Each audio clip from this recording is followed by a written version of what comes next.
Victory in Darfur for these Rapid Support Forces fighters after the Sudanese army fled, losing control of a third of the entire country. Afrika kembali bergetar. Di tengah hiruk-pikuk politik dunia dan pusaran kepentingan global, satu negeri di timur benua itu, Sudan, kini menjadi panggung luka yang belum juga sembuh. Dari Khartoum hingga Darfur, suara senjata dan ledakan menggantikan azan subuh dan tawa anak-anak. Negeri yang pernah menjadi pusat kebudayaan Afrika itu, kini porak-poranda akibat perang saudara yang tak kunjung berhenti. Namun di seberang barat benua, di Burkina Faso, seorang pemimpin muda bernama Ibrahim Traoré mengamati semua ini dengan hati-hati. Ia tahu apa yang sedang terjadi di Sudan bukan sekadar perebutan kekuasaan, tapi bukti nyata bahwa Afrika masih menjadi arena perebutan pengaruh global. We cannot talk about integration in the theme and not talk about the African Union. Because it is this organization that should unite us, create real integration. But we regret to see these wars that persist on the African continent. Kepentingan asing sering bersembunyi di balik kata-kata manis seperti demokrasi, perdamaian, dan bantuan kemanusiaan. Traoré tidak ingin negerinya terjebak dalam pusaran yang sama. Perang di Sudan bermula dari perselisihan antara dua kekuatan besar, Sudanese Armed Forces atau SAF yang merupakan tentara resmi negara dan Rapid Support Forces atau RSF, pasukan paramiliter yang dulunya pernah menjadi sekutu. Awalnya mereka bekerja sama, bahkan ikut menjatuhkan pemerintahan sipil yang sedang berkuasa pada tahun 2021. Namun, begitu kekuasaan sudah di tangan, ego dan kepentingan pribadi mulai menguasai mereka. Ketika kedua belah pihak gagal mencapai kesepakatan tentang siapa yang seharusnya memimpin dan bagaimana integrasi militer dijalankan, pertikaian pun pecah pada April 2023. Sejak saat itu, Sudan berubah menjadi ladang kehancuran. Kota-kota besar seperti Khartoum, Omdurman, dan Darfur menjadi lautan api. Rumah sakit dibom, sekolah ditutup, pasar-pasar berubah menjadi medan pertempuran. Jutaan orang kehilangan tempat tinggal dan sebagian besar hidup di pengungsian dengan pasokan makanan yang menipis. Mereka yang dulu hidup damai kini hanya berharap bisa bertahan hidup satu hari lagi. Kekacauan ini membuka pintu lebar bagi kekuatan asing. Negara-negara besar masuk membawa agenda masing-masing.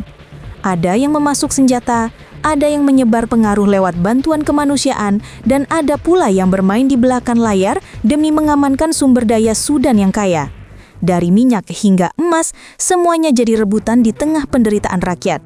Sudan kembali menjadi cermin betapa mudahnya Afrika dijadikan papan catur oleh kekuatan dunia.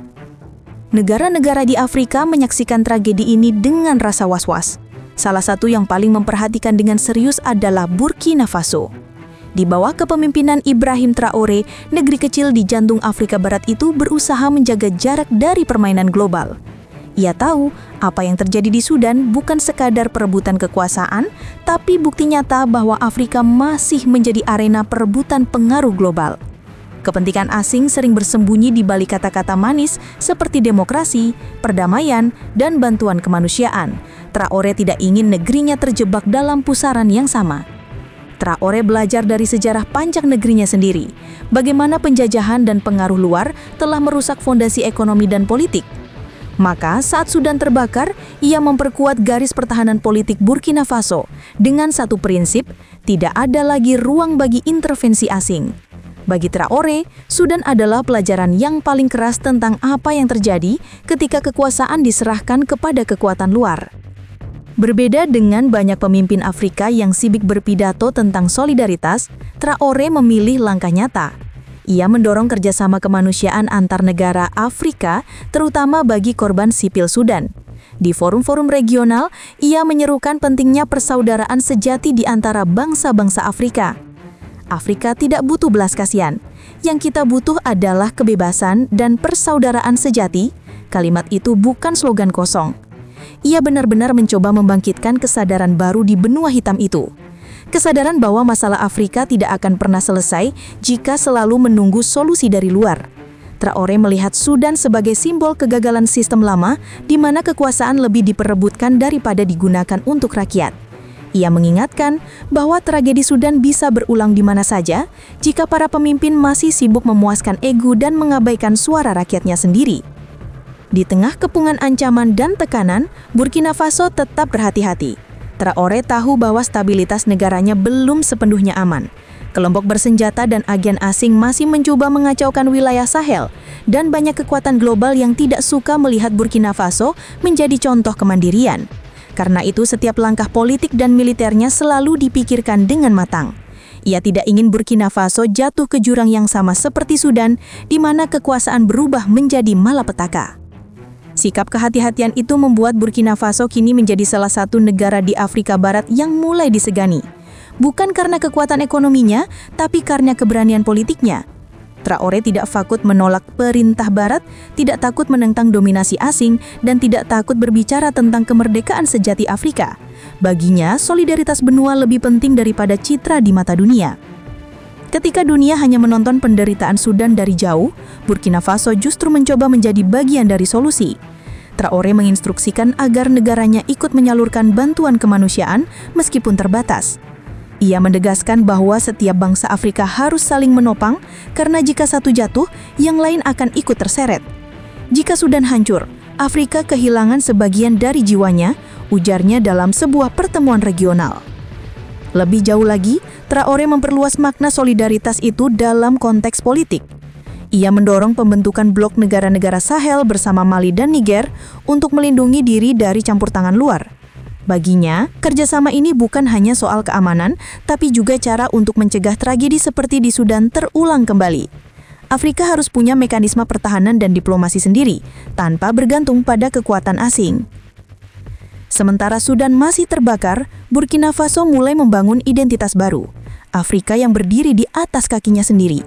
Ia sadar bahwa benua ini tidak akan pernah benar-benar bebas selama rakyatnya masih dijadikan pion dalam permainan global. Ia tidak ingin bangsanya menunggu belas kasihan dunia, ia ingin bangsanya memberi contoh bahwa kemanusiaan bisa tumbuh dari kemandirian. Namun, di balik diplomasi dan strategi, ada sisi manusiawi yang membuat Traoré berbeda. Ia tidak melihat Sudan sebagai sekadar negara asing, tapi sebagai saudara. Bagi Traoré, penderitaan di Sudan adalah luka Afrika. Setiap anak yang kehilangan keluarga di Khartoum sama berharganya dengan anak yang tumbuh di Ouagadougou. Ia percaya kemerdekaan tanpa kemanusiaan hanyalah kesombongan. Banyak yang mungkin menilai langkah Burkina Faso ini terlalu idealis, apalagi di tengah keterbatasan ekonomi yang mereka hadapi. Tapi di mata rakyat Afrika yang sudah terlalu lama ditinggalkan dunia, sikap Traoré memberi harapan baru. Ia tidak hanya berbicara tentang kedaulatan politik, tapi juga tentang tanggung jawab moral antar bangsa. Sudan mungkin jauh, tapi tragedinya terasa di seluruh benua. Dan di antara debu reruntuhan itu, muncul cahaya kecil dari barat, Burkina Faso, yang berani menyuarakan nilai-nilai kemanusiaan tanpa pamrih.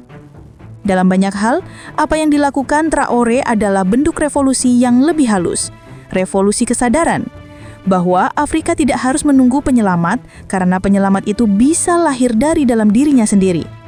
Kini, perang di Sudan masih belum menunjukkan tanda-tanda akan berakhir. Korban terus berjatuhan, dan rakyat masih hidup di tengah ketakutan. Tapi di sisi lain, semangat solidaritas mulai tumbuh di antara negara-negara Afrika. Mereka sadar jika satu negeri terbakar, seluruh benua akan merasakan panasnya. Dan di tengah situasi itu, nama Ibrahim Traoré sering disebut sebagai pemimpin muda yang mencoba menyalakan kembali api harapan. Perang Sudan mengajarkan banyak hal. Ia mengingatkan bahwa ketika kekuasaan tanpa arah dan kepentingan asing ikut bermain, maka kehancuran hanyalah soal waktu. Tapi ia juga mengajarkan bahwa masih ada jalan lain, jalan yang ditempuh oleh mereka yang menolak tunduk pada sistem lama. Burkina Faso mungkin tidak sebesar Sudan, tapi keberaniannya menunjukkan bahwa ukuran bukanlah segalanya. Yang lebih penting adalah keberanian untuk berdiri tegak di saat yang lain berlutut. Pada akhirnya, kisah Sudan bukan hanya tentang perang, tapi tentang peringatan. Dan kisah Burkina Faso bukan hanya tentang kehati-hatian, tapi tentang harapan. Dua kisah yang berbeda, namun saling berhubungan dalam satu benang merah. Perjuangan Afrika untuk menemukan jati dirinya yang sejati. Jika Sudan adalah luka, maka Burkina Faso adalah pelajaran. Jika Sudan adalah peringatan, maka Traoré adalah jawabannya. Dan jika Afrika masih punya pemimpin seperti dia, yang berani, manusiawi, dan sadar akan makna kemerdekaan sejati, maka mungkin benua ini belum sepenuhnya kehilangan harapan.